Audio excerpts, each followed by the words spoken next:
I bought the lake cabin 30 years ago, back when my knees were strong and the world felt wider. It sat at the end of a narrow gravel lane, shaded by white pines, with a footpath that curved down to the water like it had always belonged there. On summer mornings, I carried coffee along that path, listening to loons and remembering my father's laugh. I never imagined a woman with a clipboard would one day tell me I was trespassing on my own way to the lake. The trouble started the spring. The HOA changed presidents. New faces, new rules, and a lot of sharp smiles. One afternoon, I found a laminated sign staked beside the path.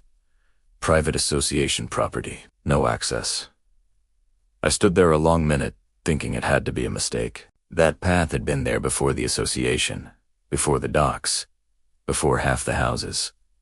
It showed on the old maps, or at least, I was sure it did. I went to the next HOA meeting, folding my hands like my mother taught me. The president, a woman folks later called Karen in whispers, said the association owned everything between the road and the water. She said my path cut through common land and posed a liability.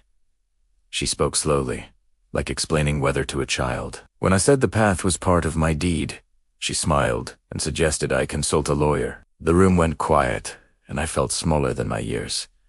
The letters came next. Certified mail, red ink, deadlines. They warned of fines, legal action, and removal of unauthorized improvements. One morning I found orange paint sprayed on a tree along the path.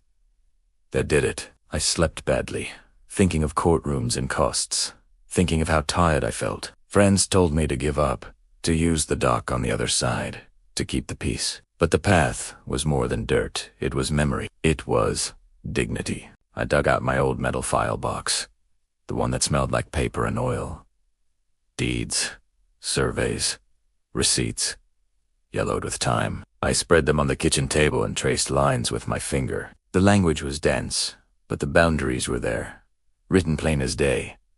Still, words on paper don't stop a bulldozer. I needed something heavier than my own certainty.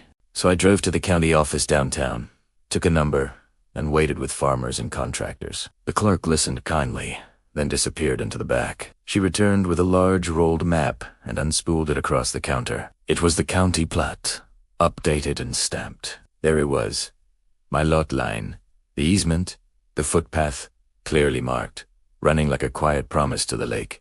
My throat tightened. I asked for certified copies and paid the fee with shaking hands. Armed with those maps, I wrote a calm letter and attached the evidence. The response came fast and sharp.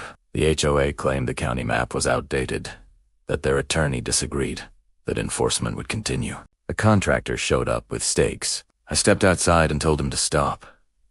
He shrugged and said he had orders. That afternoon, I called the county surveyor. The surveyor arrived 2 days later with a tripod and a patience born of long practice. He measured, noted, and nodded. Neighbors gathered, pretending to walk dogs. Karen arrived in a white SUV, heels sinking into gravel. Se arhed.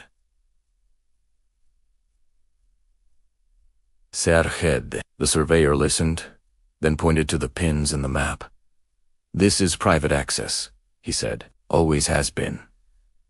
His voice carried. The air felt lighter. The county followed up in writing, firm and final. The HOA withdrew the notice. The sign disappeared. No apology came, but the path remained. The loons returned, or maybe I just heard them again. I repaired the steps and cleared the brush, moving slow and careful, grateful for each bend. A few neighbors stopped by to say they were glad someone stood up. One brought pie. The weeks after felt strange, like waking after a storm to find the yard still standing. I expected retaliation, whispers, cold shoulders at the mailbox. Some of that came, but so did unexpected kindness. An older couple down the lane shared their own run-ins, stories of fences moved an inch at a time, of rules that grew teeth. We traded coffee and counsel. I learned how easily silence becomes permission, and how quickly bullies retreat when daylight shows up with documents.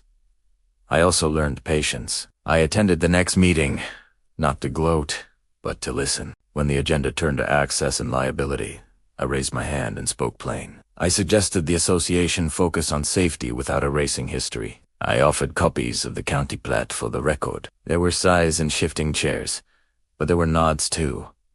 A motion passed to review procedures. Small steps matter. Summer came on full, and the path earned its keep. Grandkids ran it barefoot.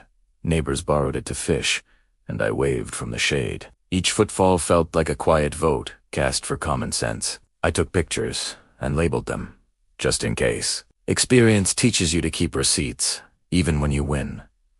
By fall, the tension faded. Karen sold her place and moved on. The new president stopped by with an olive branch and a question about planting native grasses. We talked about the lake, about erosion, about how lines on a map can protect water as much as people. It felt like closure, not triumph. Tepatli didn't need a parade. It needed respect. On the first frost, I walked alone at dawn. The boards were slick, the air sharp. I moved slow, grateful for the simple luxury of going where I was meant to go. I thought about age, about how strength changes shape. Sometimes it looks like lifting heavy things. Sometimes it looks like standing still and saying no. It still feels like home today. Always, if this story meant something to you, please like and subscribe, because sharing these lessons keeps them alive. And tell me in the comments where you're watching from, because I'd love to know how far this little path reaches.